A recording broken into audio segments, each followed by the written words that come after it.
When you're selling a home and buying another, how does the financing work? How does a pre-approval work? And how do you get your offer accepted? Is it a contingent offer? Have you heard about bridge loans? We're going to talk about all of that stuff and more today. I'm Peter Lindquist with the Lindquist team. I'm here with a realtor in the Twin Cities area, Travis Anderson. We're going to cover all of that. Hey, if you like this video, be sure to give it a thumbs up. Certainly consider subscribing to our channel. If you've got any questions whatsoever, please be sure to make comments below. Let's go ahead and get started. Hey, Peter, a lot of our sellers are just kind of concerned about how do they qualify or finance their next purchase. Why don't you touch on that a little bit for us? Yeah, it's a big question for a first-time home seller. I've got this thing, I've got this house, I've got that mortgage, and now I want to go buy a new house. How does that work? Let's start with this. When I do a pre-approval for a buyer, I'm going to start with the ideal circumstance, and that is you've sold your current house and you're buying another one. Because now I know that you've paid off that mortgage. We don't have to qualify you with that mortgage debt.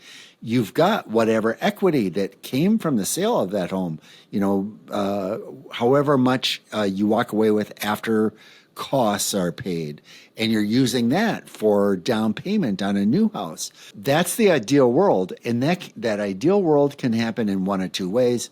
One is you sold and closed your house in March, and now you're living somewhere for a couple of months until you find another house. That's one way. That's not very convenient. The next most convenient would be to buy the next house contingent upon the sale of your home. So now the pre-approval says you are pre-approved as long as by the time you close on the purchase of your new home, we can prove that you have closed on the sale of your old home. And oftentimes that's happening on the same day. So it's a Friday morning at 9, you're closing on the sale of your home, you've got X thousands of dollars from that, and now that's being applied to your new home. It's closing a couple of hours later. So we can pre-approve you based on that assumption that those things are going to happen. That's called a contingent offer. Travis, can you kind of walk us through how that works and how common it is? So, Peter, there's 3 different check boxes in the purchase agreement regarding contingency, and every purchase agreement has to check at least one. And the first checkbox is contingent on the sale of a home.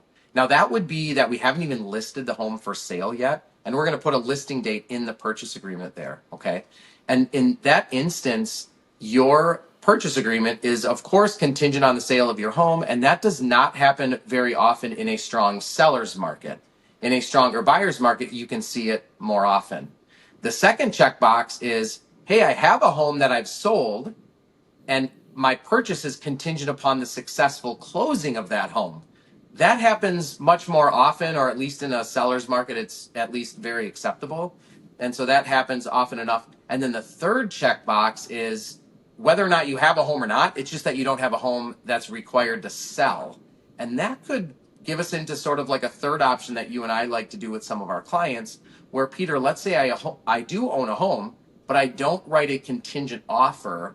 What are some options that a buyer would have on that, or a seller and a buyer would have on that? That is a big thing in today's market, because in a multiple offer situation, if my client is trying to make an offer contingent upon the sale of their home, they're at a big disadvantage. Sellers are not real keen on that because it's an unknown, right? And so if they've got somebody else that doesn't have to sell their home, they're going to prefer that. So how do you make an offer that's not contingent on the sale of your home?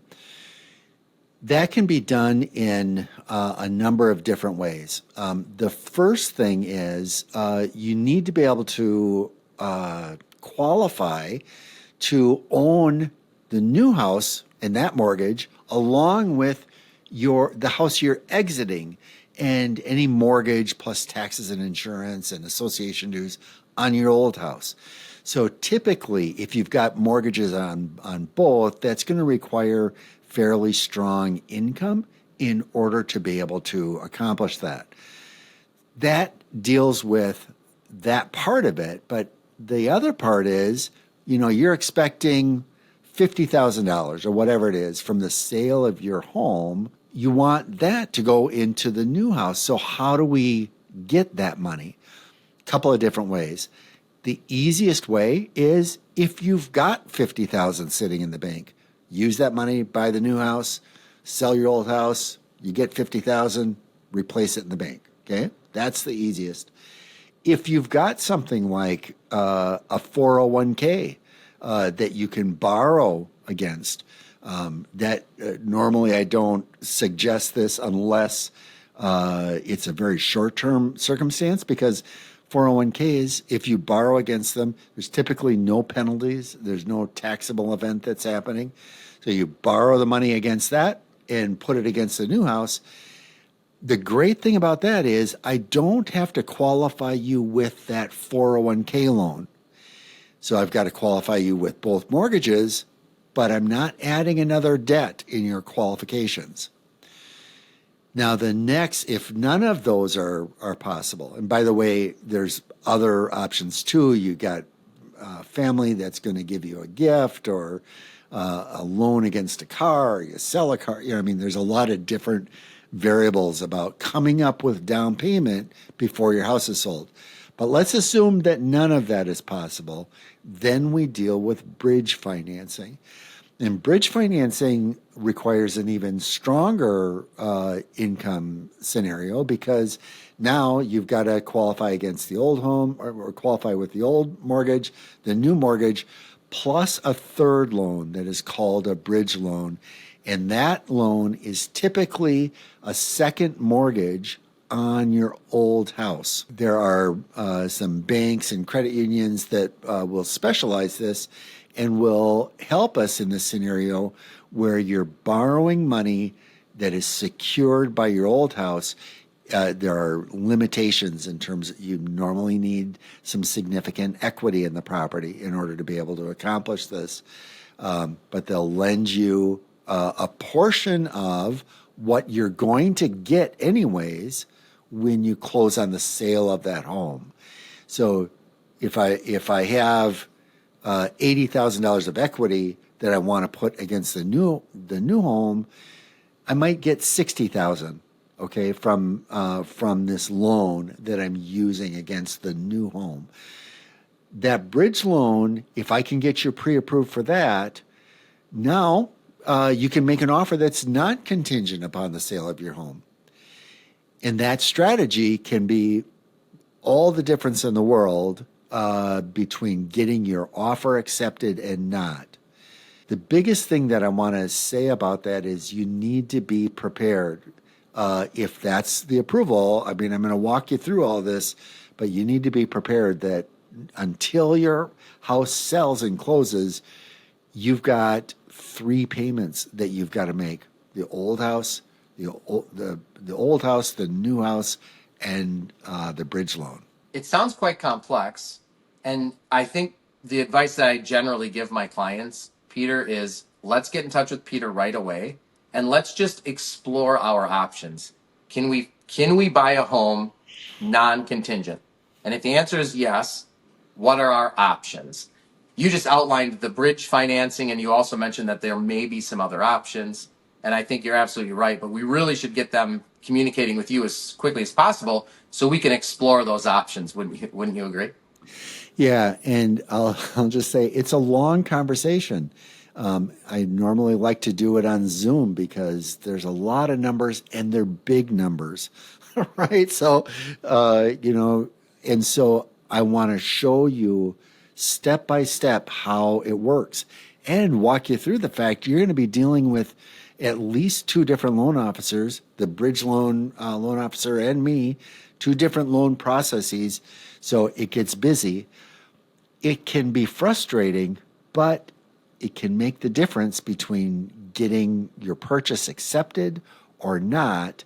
And in today's market, that's really important because in a market where there's such a housing shortage, being able to make an offer non-contingent, would you agree? It's just really critical. Yeah, I absolutely agree with you. I will say that I have seen more contingent offers in the last 12 months than I did, let's say, in the previous 10 years. So they do exist. but they did go away literally for 10 years. I mean, we didn't write a contingent offer for a whole decade.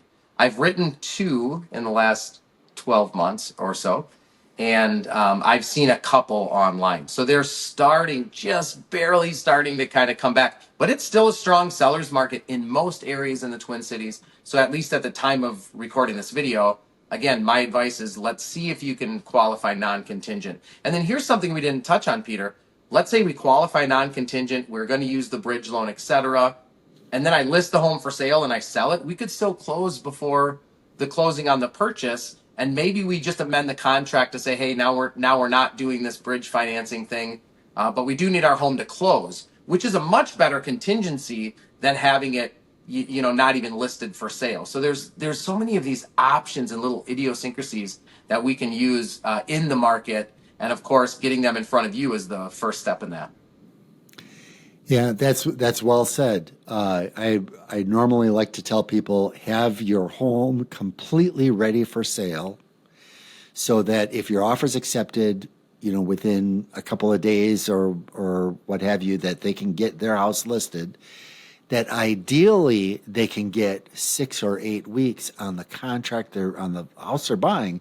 So I've got you pre-approved for bridge financing, but give yourself enough time to put your house up on the market, and if it gets sold in the first several days, now we don't need to worry about the bridge financing, because now you've got an offer on your house, and you're going to sell and close on it by the time you buy the new house. So some of it is, I'll call it pretend. Some of it is we want to know that under worst case scenario that we can do a bridge loan. But if if you and I work together, Travis, and help the buyer negotiate a contract where they've got a little bit of time to get their house sold, quite often they're pre-approved for bridge financing, but they don't use it because you've got their home sold right away. My favorite part about bridge financing is we go buy a home non-contingent, we list our home for sale, we sell it, and then we buy the home, let's say on June 15th, and then we close on our home on July 1st. And now we don't have that stressful closing on the same day and all this thing. Gives us like 2 weeks to move and clean. There's lots of reasons that I like that. Of course, you're carrying the cost of all 3 for a couple of weeks, but that's something that many of my clients have done over the years and with great success. Hey, Peter, thanks so much for your expertise here. And like we talked about in today's video, it's, there's 3 options on a purchase agreement. There's contingent on the successful closing, and then there's non-contingent. And you touched on bridge financing and spoke at length about that. And of course, there's lots of other options. And look, if you like this video, please, hit the like button, subscribe, comment in the comments section. Peter, really appreciate all your time here today.